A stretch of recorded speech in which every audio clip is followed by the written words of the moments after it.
Welcome back, everyone.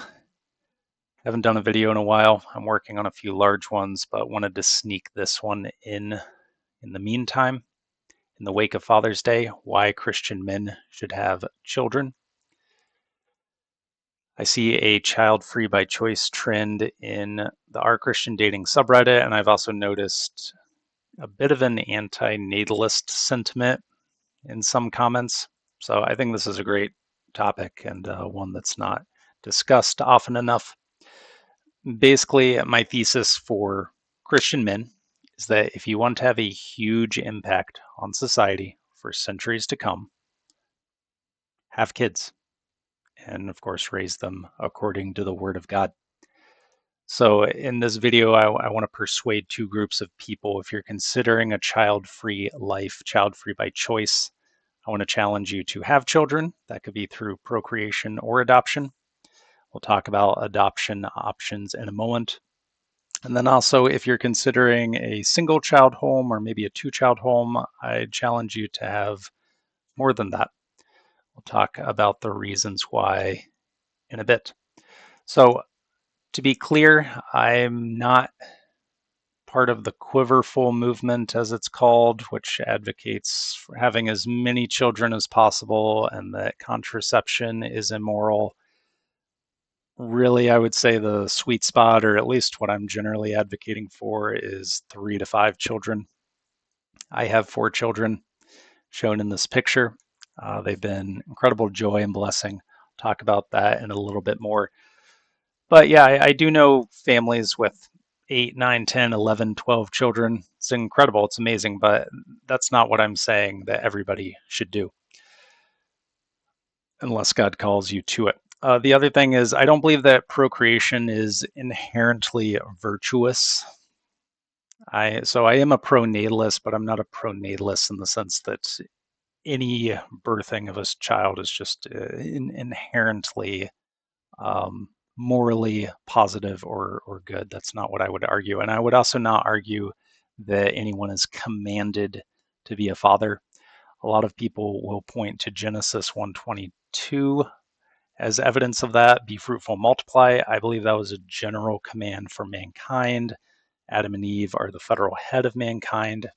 So it was a command for them, but not for any specific individual family after that. I would also argue that it's been fulfilled. And then I would also argue that it's been abrogated. That ties into views of the covenant, whether you think that was a covenantal command, or sorry, an old covenantal command or a trans-covenantal command.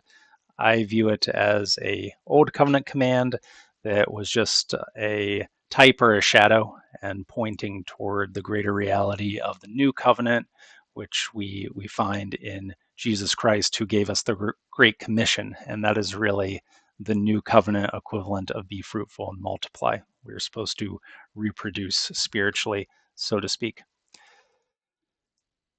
I also do not believe that procreation is the only way to become a father. Adoption is incredible. There are 3 ways to adopt generally, and if you're new to parenting or thinking about the topic, I'll just run through them real quickly. Domestic newborn adoption, by far the most common. There's a huge demand, but there is also a short supply. So if you go this route, don't view it. I wouldn't say you should view it as a ministry. It is always a ministry to take in a child, but there isn't really a need for it. There's a huge number of couples that are already waiting. So to me, domestic newborn adoption is more, we wanted to have a child, we couldn't have a child biologically, and we wanted to, do the next closest thing, which would be domestic newborn adoption. And then international newborn adoption is similar to that, except it's more expensive and it can be legally complex depending on the country you get the child from. Although I know international adoptees, there's some incredible success stories out there. And again, if God has put it on you to go one of these 2 directions with newborn adoption, God bless you. That's wonderful.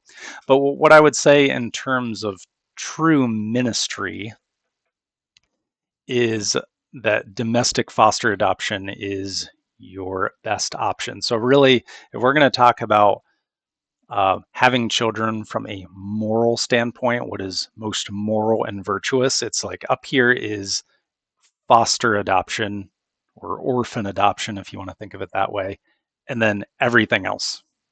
I really think that foster adoption is probably one of the most high impact ministries you can possibly have on this earth.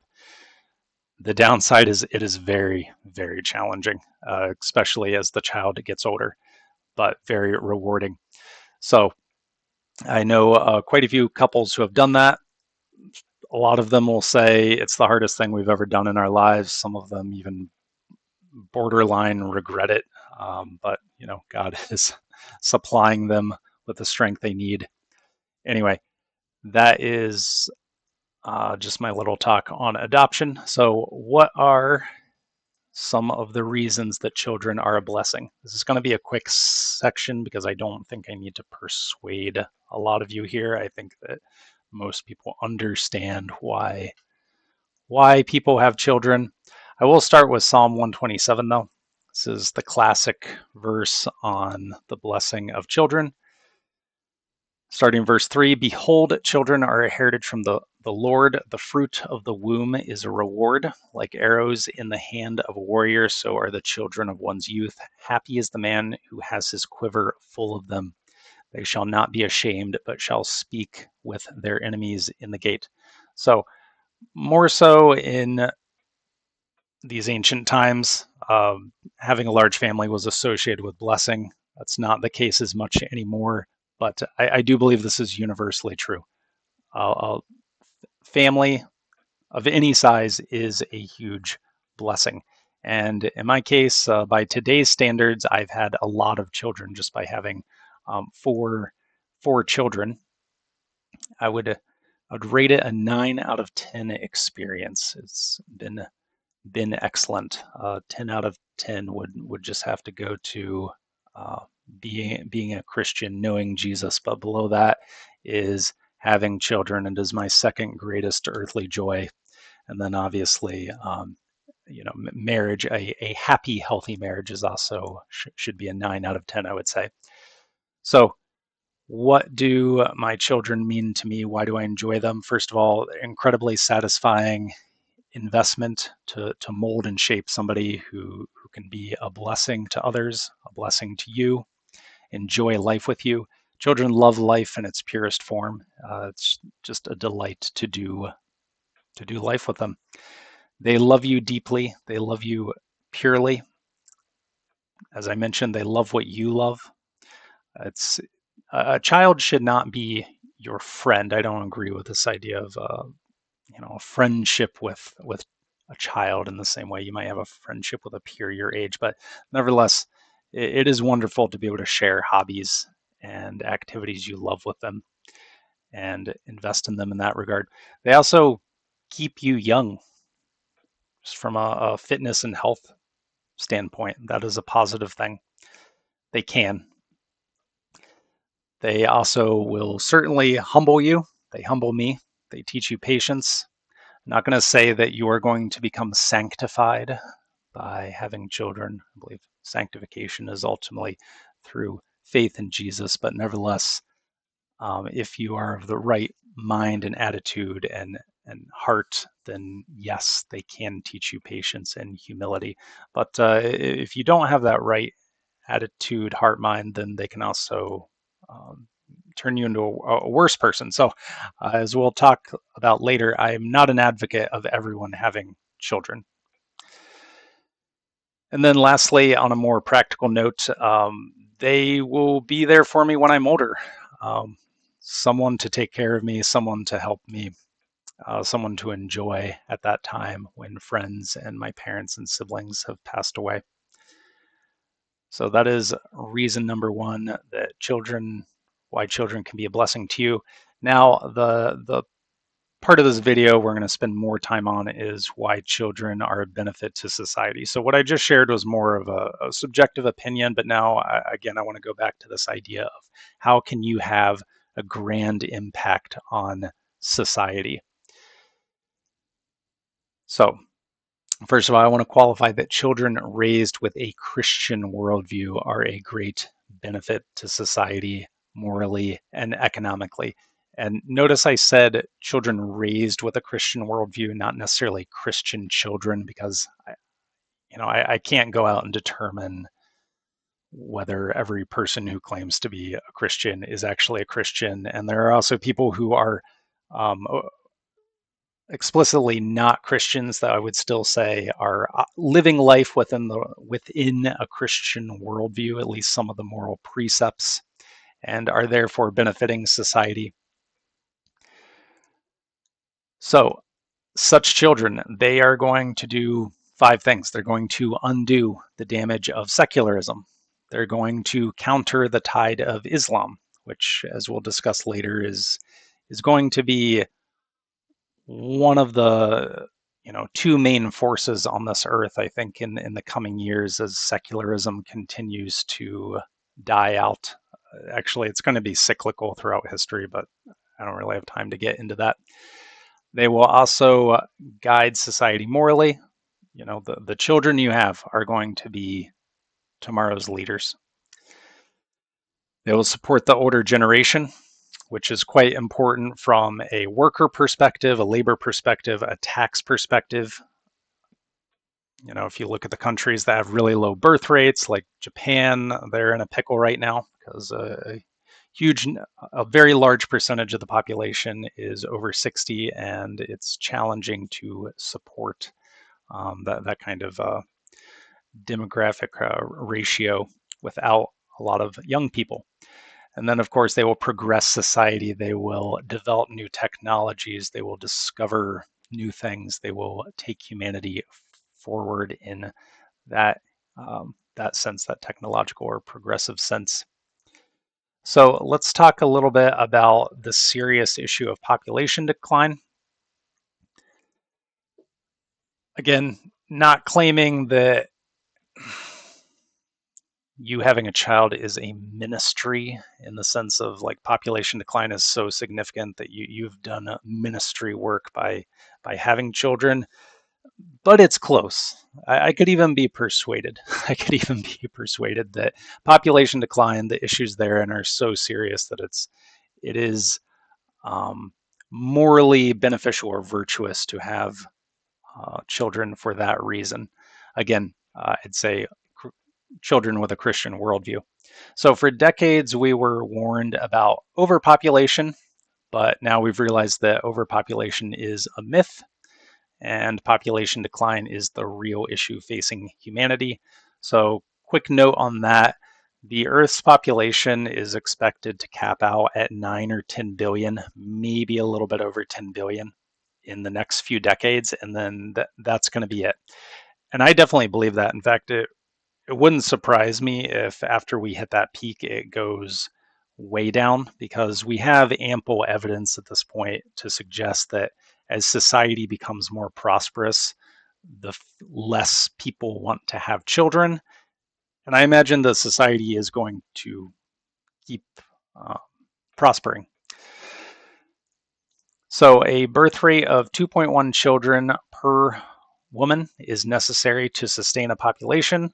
And while a slight decrease is acceptable, significant decrease will cause serious economic strain and loss of culture in a country over about 4 generations. In fact, you can run the math. Like if you look at South Korea's birth rates right now, it's a fact that in 4 generations there's basically going to be no children. Like it's absurd. It's going to be like, actually, I'm not going to say anything off the top of my head. I have some resources here later you can look at, but the ratio of, say, like 1-year-olds to people over 60 is just unreal.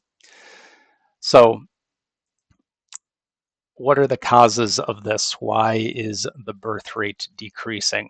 There's 3 reasons for it. First of all, economic prosperity. As I mentioned, this is pretty solidly established. I would say is the main factor, the one that I think most scholars and experts can agree upon. It is economic prosperity. An increase in economic prosperity inversely relates to the birth rate. And then We can also add in there feminism as a strong contender as well, because feminism tends to create more career-minded women, and as women tend to be more career-minded, they tend to be less child-minded, which I don't think is a good thing. I'm not opposed, by the way, to women having careers. I'm just speaking at a very general level, that I don't think that is a positive trend. And then also urbanization. So as more people are moved into cities for whatever reason, it becomes more expensive to have children, and therefore children become less desirable. Resources. If you want to learn more about population decline, I would strongly recommend you watch and read all three of these resources I'm providing. They are very, very good. The first one I read, and this was many years ago, this came out, I think, in 2011. National Geographic, was this article on why Brazil's birth rate has absolutely tanked over 3 or 4 decades. And they spin the feminist aspect positively, of course, because National Geographic is more secular, and feminism, promoting feminism is the cool thing to do. But it also does tie in with the economic prosperity and urbanization argument. So if you're going to use any of these three resources, check out that National Geo article. I think it's paywalled right now, so I put it in another Evernote. You can just click into that and read it from my Evernote. Really well written article, very good. If you want to watch a video, watch this Kurzgesagt, Kurzgesagt video on South Korea that goes into kind of the damaging economic effects and cultural effects of population decline, or declining birth rates. And then the second article is a look at Japan's current crisis. So Japan is ahead of South Korea. Japan is already in a tough spot. And what's interesting is that Japan has chosen not to deal with their birth rate issue through immigration. They've kept their borders pretty closed. And so the article talks about, whether that's working out for them, and kind of goes over the various ways in which you can solve the birth rate problem, which I'm going to do that right now as well. I'm going to talk about solutions to low birth rates. How is a country supposed to deal with that? The first way would be through technology and innovation. So basically, the idea that we can get away with a lower birth rate because each individual worker is going to be more productive. But it is proven that even significant increases in worker productivity will not undo the damage of seriously low birth rates. And that's talked about in this Kurzgesagt video. South Korea is an example. So each of the, with South Korea's current birth rates, the younger generation would have to become have superhuman productivity if they were to really undo the effects of the birth rate. So that's part of the solution, but definitely not solely the solution. Then another way you can deal with it is you can increase the retirement age or keep the elderly in the workforce. I think the pros and cons of that are obvious. Don't need to spend much time there. You can also increase the female participation in the workforce, ? Because I don't agree with that solution. I think the negatives outweigh the positives. Again, somebody's going to claim I'm anti-women working. I'm not. What I'm personally pushed back against in Christian circles is dual career households. Not even dual income households, because you can be in stages of life where both spouses need to work. I'm talking really about dual career. Like that's the main thing, the main focus of your prime years of life versus raising a family, doing ministry, creating that kind of investment. And also, I want to say with this one, there is some irony in combating a symptom of feminism with feminism. Just going to throw that out there. Lastly, the solution to low birth rates, other than people just having more kids, which I guess I'll mention I'll mention quickly South Korea. I think the Netherlands or Denmark, I think, is another example. A lot of these countries have tried to implement government programs to promote birth rates, like they've tried to incentivize companies to have more maternity leave, paternity leave. They've invested money in childcare programs, education programs. They've also, some of these countries have also created state-sponsored dating apps, dating websites to match people up. It's quite interesting, and generally those have failed. They haven't really moved the needle a lot when it comes to the birth rates. So, the obvious solution to low birth rates is have more kids, but if that's not going to happen, here's the four ways you can possibly deal with it. So the last one is by far the most controversial, but it is also the guaranteed solution. Like, this will deal with worker shortages, but it's a double-edged sword. So you're increasing workers, you're providing more tax revenue, you're providing the healthcare workers or whatever kind of labor is necessary to support the older generation, but you're also increasing multiculturalism, and multiculturalism has um, been a failure. And a good example of that is Angela Merkel, who was the chancellor of Germany for many years. She was considered center right, and she was, I think, one of the more sane European leaders, and that she was very open in stating that multiculturalism is an utter failure and a grand illusion.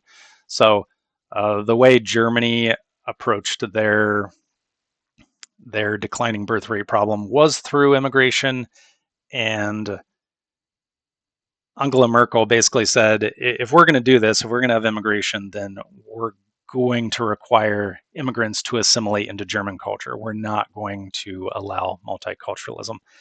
I don't know enough about Germany to know whether they think that succeeded or failed, but it's worth noting that multiculturalism is acknowledged as a failure, and I think the people who claim otherwise have some kind of agenda. It's kind of like a my enemy's enemy is my friend type thing. Like, yeah, let's claim multiculturalism works, when really all they're saying is, we like this other culture you're bringing in because it also opposes the culture that we oppose. Nobody who's a thoughtful thinking person can actually believe that distinct cultures can coexist without there being tension. By the way, when I say multiculturalism, I mean multiculturalism, not multiracialism. Those are two different things. Some people hear multiculturalism and they think, oh yeah, like white people and black people together. No, that's not. That's multiracialism, and white people may tend to have a different culture, and black people might tend to have their own culture, but that's not really what we're talking about. Multiculturalism in the context of birth rates is more related to, say, like Christian worldview and Islamic worldview or Hindu worldview, something like that. Mostly Christian and Islamic worldview, though. So, my response to people who oppose multiculturalism is, well, one of the obvious ways to prevent the need for immigration, which will reduce the likelihood of multiculturalism, is then to just have more children. Your culture should have more children. All right, all that being said, I know that was a bit long, but hopefully you found it interesting. Let me know what you think about the birth rate issue. Do you think this is just insignificant, and it's actually okay if we let the population significantly decrease, or what are the ramifications there? Which I'll also note this: I don't mind if the population decreases. I don't think we need to sustain 8 to 10 billion people on Earth. I just don't think we should put ourselves in a situation where the population has plummeted and now we're in this, we're having wars related to economics and whatnot. All right, that is the section on how children are a benefit to society. And then I want to talk about the finance objection that child-free individuals bring up, or child-free by choice individuals bring up. So obviously, children cost money. It requires you to adapt your lifestyle, might require you to change your location, and that's okay. Really, to me, the finance objection it's just an excuse. It's a mask used by people who simply don't want to have children, and so they say, "Oh, it's going to cost too much money, or I might have to move, etc." Yeah, just say you don't want to have children. Just leave it at that, because you're fully capable of making lifestyle choices that would, reduce your expenses or increase your income or whatever. And I realize some people are going to get annoyed by me saying that. I know you can't just go out and get a job that brings in twice as much money, but in general, over the course of years, decades, you can make big life choices that affect your finances and allow you to have children.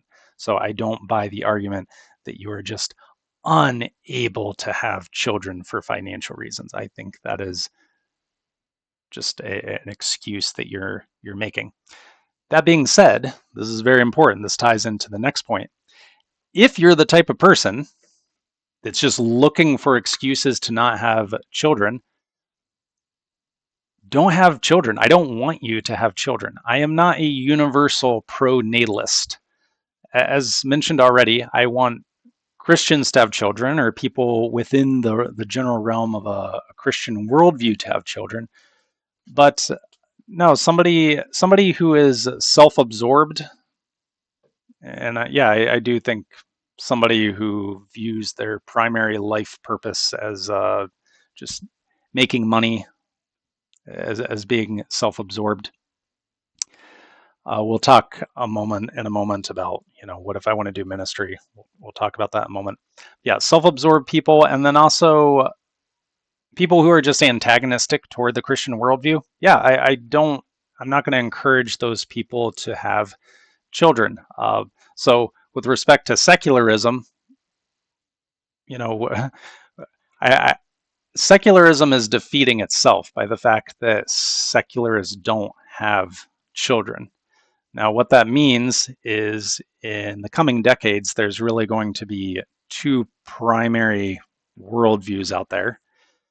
There's going to be Islam and Christianity.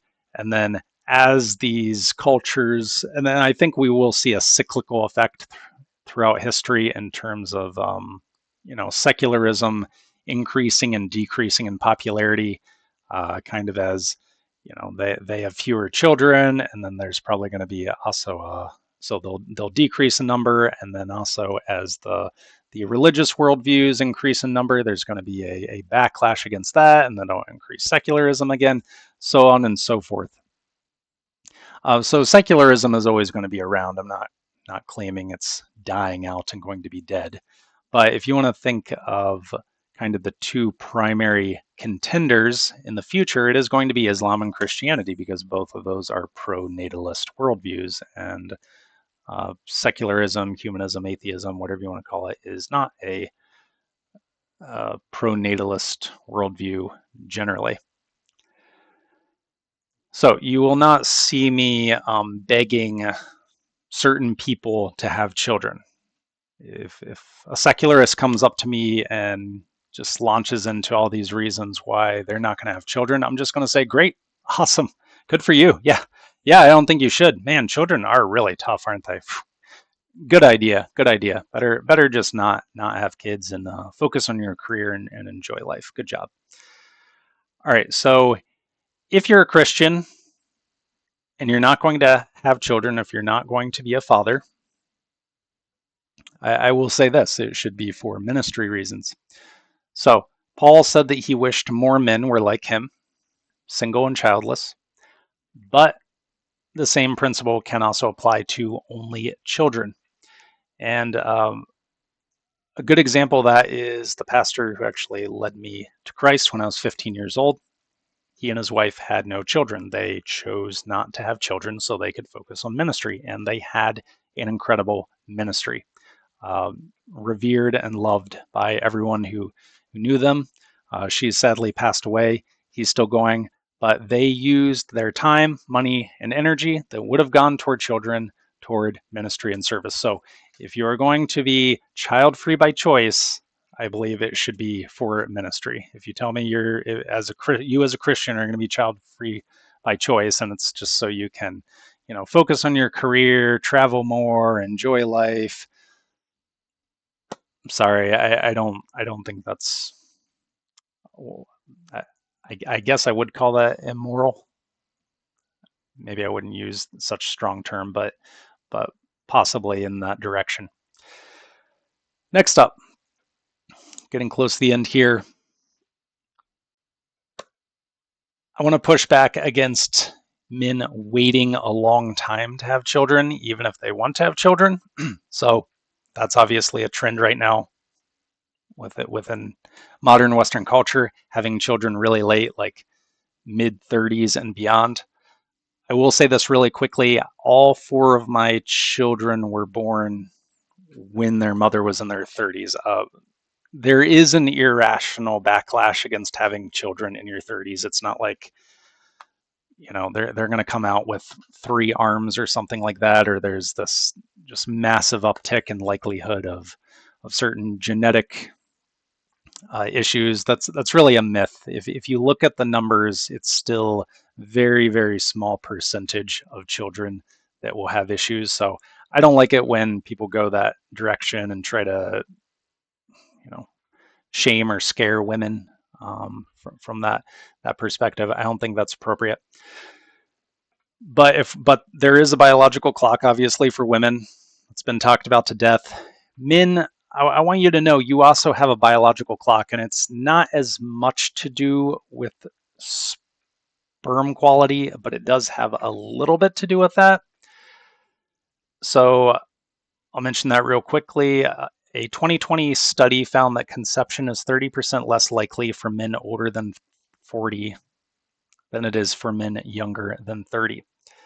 Okay, interesting, but I think we all know men who have had children into their 40s, 50s, even 60s. Here's the bigger one. Here's the bigger one I want to talk about as far as men having a clock. As a man ages, his health issues tend to increase and his energy levels tend to decrease. That makes raising children more challenging. You need to be the breadwinner, or at least the main breadwinner. You need to be the leader of the family. You're not doing yourself any favors if you're leading a family of teenagers in your 50s. Again, it can be done, not dissuading anyone. It's never too late to start. But if you're in your 20s, like if you're getting married now at age 25 and you're saying to yourself, my wife and I, we're just going to chill for like 8 or 10 years. No, don't do that. So I don't recommend rushing into pregnancy either. I'm not saying get married immediately, have kids. I do think it's very healthy for a marriage to have a year or two to settle in, but also waiting a really long time I don't think is wise or moral. Okay, so your turn. What do you think of child-free by choice Christians? I'd love to know. What do you think of contraception? I assume you're not opposed to it unless you're Catholic. Do you have motivations for procreating beyond it's nice to have a family, or kind of the sentiments I shared in the first reason why children are a blessing to you? Do any of the factors I talked about in reason number 2 relating to how children are objectively a benefit to society, at least from a pro-natalist perspective? Does any of that resonate with you? Does any of that encourage you to have children?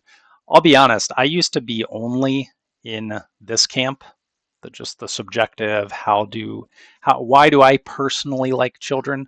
But in later years, as I've kind of understood the value of children with a Christian worldview and the significant issue of population decline, birth rates, I have moved a little bit toward reason two. So maybe I'm like half and half now. But yeah, what do you think? What do you think of these two reasons? Does only one motivate you? Both of them?